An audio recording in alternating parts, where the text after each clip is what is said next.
Pathanamthitta parliament മണ്ഡലം രൂപീകൃതമായ 2009 മുതൽ വീശുന്നത് UDF അനുകൂല രാഷ്ട്രീയക്കാറ്റാണ്. അതേസമയം നിയമസഭാ തെരഞ്ഞെടുപ്പിൽ കണ്ടുവരുന്നത് ഈ അടുത്ത കാലത്തായി ഇടത് ദിശയിലേക്കാണ് കാറ്റ് വീശുന്നത്. 7 മണ്ഡലങ്ങളും നിലവിൽ LDFിൻ്റെ കയ്യിലാണ്. രാഷ്ട്രീയത്തിനൊപ്പം വികസനവും വിശ്വാസവും ചേരുന്നതാണ് വോട്ടർമാരുടെ മനസ്സ്. സഭകളുടെയും സമുദായങ്ങളുടെയും ദിശാസൂചകങ്ങളാവും. 2019 ഇക്കുറിയും ശക്തമായ ത്രികോണ മത്സരം നടക്കുന്ന മണ്ഡലങ്ങളുടെ പട്ടികയിലാണ് മലയോര നാടായ ഈ പത്തനംതിട്ട. 2009 മുതൽ തുടർച്ചയായി 3 തവണ കോൺഗ്രസിലെ ആൻഡോ ആൻ്റണിയെ പാർലമെൻറ്റിലേക്ക് അയച്ചു. ഇക്കുറിയും അദ്ദേഹം തന്നെയാകും UDFിൻ്റെ സ്ഥാനാർത്ഥി. ഔദ്യോഗിക പ്രഖ്യാപനത്തിനായി കാത്തിരിക്കുകയാണ് ആൻഡോ ആൻ്റണി. LDFിൻ്റെ സ്ഥാനാർത്ഥിയും CPM കേന്ദ്ര കമ്മിറ്റി അംഗവുമായ ഡോക്ടർ തോമസ് ഐസക് പ്രചാരണത്തിൽ മുന്നേറിയിട്ടുണ്ട്. ചുവരെഴുത്തുകൾ ഏറെക്കുറെ പൂർത്തിയാക്കി. മുക്കിലും മൂലയിലും പോസ്റ്ററുകൾ പതിഞ്ഞു കഴിഞ്ഞു. നിയമസഭാ മണ്ഡലങ്ങളിലെ ഓട്ടപ്രദക്ഷിണവും പൂർത്തിയാക്കി. NDA സ്ഥാനാർത്ഥിയും BJP ദേശീയ സെക്രട്ടറിയുമായ അനിൽ ആൻ്റണിയും പ്രചാരണത്തിന് തുടക്കമിട്ട് കഴിഞ്ഞു. പത്തനംതിട്ടയിൽ സ്ഥാനാർത്ഥിയാകുമെന്ന് പ്രതീക്ഷിച്ചിരുന്ന PC ജോർജിനെ കഴിഞ്ഞ ദിവസം വീട്ടിൽ ചെന്ന് കണ്ട് അനിൽ ആൻ്റണി അനുഗ്രഹം തേടിയിരുന്നു.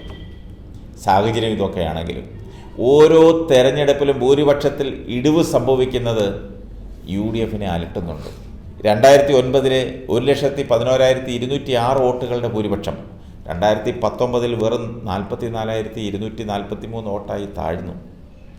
കഴിഞ്ഞ തവണ 2ാം സ്ഥാനക്കാരിയായ വീണ ജോർജുമായിട്ടുള്ള വോട്ട് വ്യത്യാസം 4.31% മാത്രമായിരുന്നു. 3ാം സ്ഥാനത്തെത്തിയ K സുരേന്ദ്രനുമായി വെറും 9% വോട്ടുകളാണ് ആൻഡോ ആൻ്റണിക്ക് കൂടുതൽ ലഭിച്ചത്.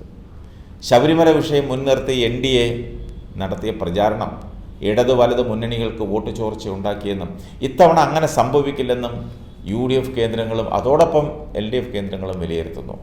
മണ്ഡലത്തിൽ MP 3 കേന്ദ്രീയ വിദ്യാലയങ്ങൾ കൊണ്ടുവന്നു. ദേശീയപാത വികസന പദ്ധതികൾക്ക് പണം അനുവദിപ്പിച്ചു. അതേസമയം LDF സ്ഥാനാർത്ഥി തോമസ് ഐസക് മണ്ഡലത്തിൽ പരിചിതനല്ലെന്ന വിമർശനം ഇല്ലാതാക്കാൻ പൊതുജന സമ്പർക്ക പരിപാടിയാണ് CPM മുന്നോട്ട് വച്ചത്. മൈഗ്രേഷൻ കോൺക്ലേവിലൂടെ പ്രവാസികളുമായും ബന്ധം വിപുലമാക്കി. കുടുംബശ്രീ യൂണിറ്റുകളിലെത്തി അംഗങ്ങളുമായി സംവാദിക്കുന്നുണ്ട്.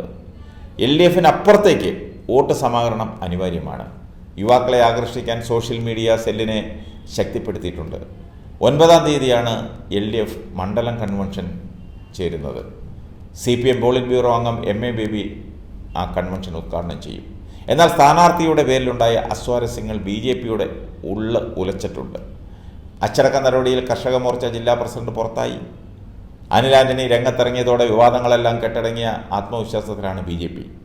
ചുവരെഴുത്തുകൾ നടത്തിക്കൊണ്ടിരിക്കുകയാണ്. മണ്ഡലത്തിലെ പ്രമുഖരെ നേരിൽ കണ്ടാണ് അനിൽ ആൻ്റണി വോട്ട് ഉറപ്പിക്കുന്നത്. അനിൽ ആൻ്റണി വിജയിച്ചാൽ കേന്ദ്രമന്ത്രി എന്ന സന്ദേശം വോട്ടർമാരിലേക്ക് എത്തിക്കുന്നുണ്ട്. കഴിഞ്ഞ തെരഞ്ഞെടുപ്പിൽ K സുരേന്ദ്രൻ നേടിയ 3 ലക്ഷത്തോളം വോട്ടുകളിൽ നിന്ന് മുന്നേറിയാൽ വിജയം ഉറപ്പാക്കാമെന്നാണ് BJPയുടെ പ്രതീക്ഷ. പക്ഷേ 3 ലക്ഷം പോയിട്ട് 1/3 പോലും കിട്ടുമോ എന്ന് കണ്ടറിയണം. കാരണം സ്ഥാനാർത്ഥി അനിൽ ആൻ്റണി ആയതുകൊണ്ട്. ഇവിടുത്തെ ഒരു പ്രത്യേകതയും അതാണ്. 3 ക്രൈസ്തവ നാമധാരികളാണ് ഇവിടെ ഏറ്റുമുട്ടുന്നത്. അതിൽ ക്രൈസ്തവ സഭയുമായി ബന്ധമുള്ളതും ക്രൈസ്തവനായി ജീവിക്കുന്നതും ആൻഡോ ആൻ്റണി മാത്രമേ ഉള്ളൂ. പള്ളി എന്താണെന്നോ പട്ടക്കാരൻ എന്താണെന്നോ അറിയാത്തവരാണ് മറ്റ് 2 പേരും. അതുകൊണ്ട് തന്നെ ക്രൈസ്തവ വോട്ടുകളിൽ വലിയ വിള്ളൽ വീഴുകയില്ല. വിള്ളൽ വീഴ്ത്താനാണ് ഈ ക്രൈസ്തവ നാമധാരികളെ ഈ പാർട്ടികളൊക്കെ ഇറക്കിയിരിക്കുന്നത്.